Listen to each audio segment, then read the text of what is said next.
Morning बच्चों, आप लोग कैसे हैं? आशा करते हैं आप लोग अच्छे होंगे। देखिए बच्चों, आज के वीडियोज में हम लोग अतीत से वर्तमान किताब का जो कि छठा क्लास से लिया गया है, इसके अध्याय 6 जीवन के विभिन्न आयाम की ओर चलते हैं और इसको समझने का और जानने का प्रयास करते हैं।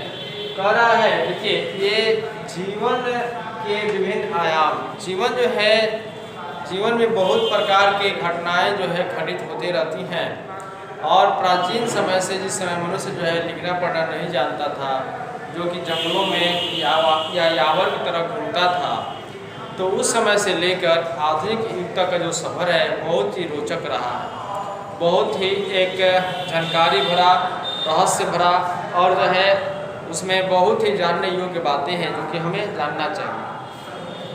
बच्चों, प्रारंभिक जीवन के लिए हम जो है अपने दादा दादी से पूछते हैं तो वो हम लोग को जो है प्रारंभिक अवस्था के बारे में जो भी किताबों से पढ़े हैं वो हमको बताते हैं कि हमारा जीवन जो है बहुत ही कठिनाइयों से गुजरा है और धीरे धीरे निरंतर सुधार होते गया है और जो आधुनिक परिवेश में हम लोग जी रहे हैं वह जो है एक लंबे समय के अंतराल के बाद, एक लंबे समयों के बाद जो है ऐसा हुआ है, यह एकाएक परिवर्तन नहीं हुआ है।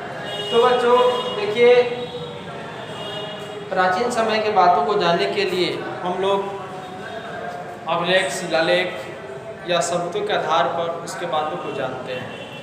अब देखा जाए तो कुछ धार्मिक मंतव्य भी है, कुछ धार्मिक किताबें भी हैं जो कि हमें प्राचीन समय की सभ्यता संस्कृति को बताती हैं और हमें उनसे जो है वाकिफ कराती हैं, उनके बातों के बारे में बताने का प्रयास करती हैं। बच्चों, जीवन के विभिन्न आयाम में हम लोग देखते हैं वेद जो होते हैं, वेद 4 प्रकार के होते हैं, ऋग्वेद, यजुर्वेद, सामवेद और अथर्ववेद, ठीक ना। अब देखते हैं वैदिक साहित्य। वैदिक साहित्य वेद जो होते हैं 4 होते हैं, जो अभी हमने बताया है आपको। ब्राह्मण जो होते हैं 9 प्रकार के होते हैं, उनके जानकारी के अभाव के आधार पे। और अरण्यक जो होते हैं 6 हैं, ठीक ना। प्रारंभिक उपनिषद 13 हैं, कुल उपनिषद जो है 108 है। तो बच्चों ये जो हमने लिखवाया है ये आप लोग शेयर कॉपी में लिखेंगे। ये 6 लेसन का आरंभ है। आप लोग जो है इस चीज़ को जरूर नोट करेंगे, इस चीज़ को याद करेंगे क्योंकि इसमें से हमेशा पूछते रहता है। वेद कितने होते हैं? 4 होते हैं।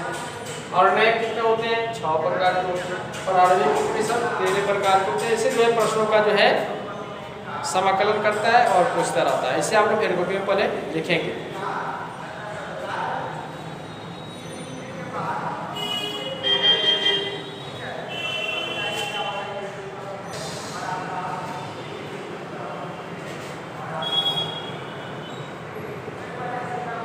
चलिए बच्चों, जीवन के विभिन्न आयाम में हम लोग ये भी जानने का प्रयास करते हैं कि भारत में ऐसे कहता है कि सबसे पहले कौन है, ठीक ना।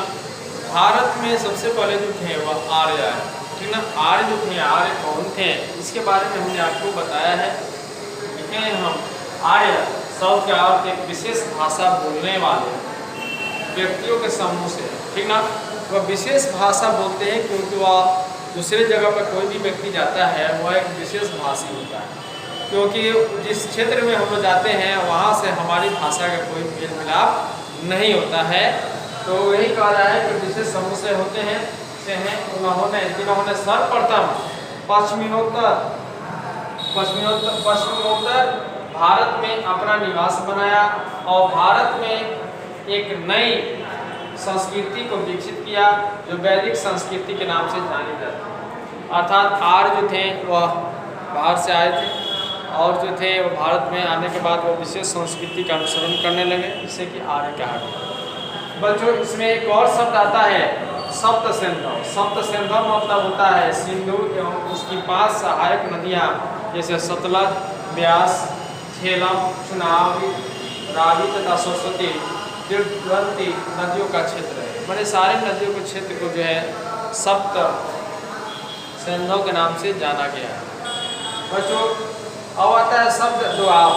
तो गंगा यमुना दोआब, गंगा और यमुना नदी के बीच का जो क्षेत्र है उसे दोआब कहा गया, ठीक है बच्चों।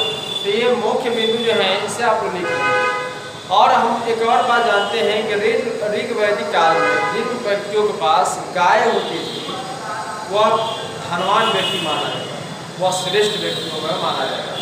बच्चों ऐसे तो बहुत सारी ऐसी बातें हैं जो कि हमें ये जीवन के विभिन्न आयाम के अंतर्गत हमें जानना है, समझना है और उसको जो है पढ़ना है। तो बच्चों इसे जो है आप लोग थियरी कॉपी में लिखेंगे और अगले वीडियो में हम लोग जो है इससे और डिटेल जो है जानने का हम लोग से प्रयास करेंगे।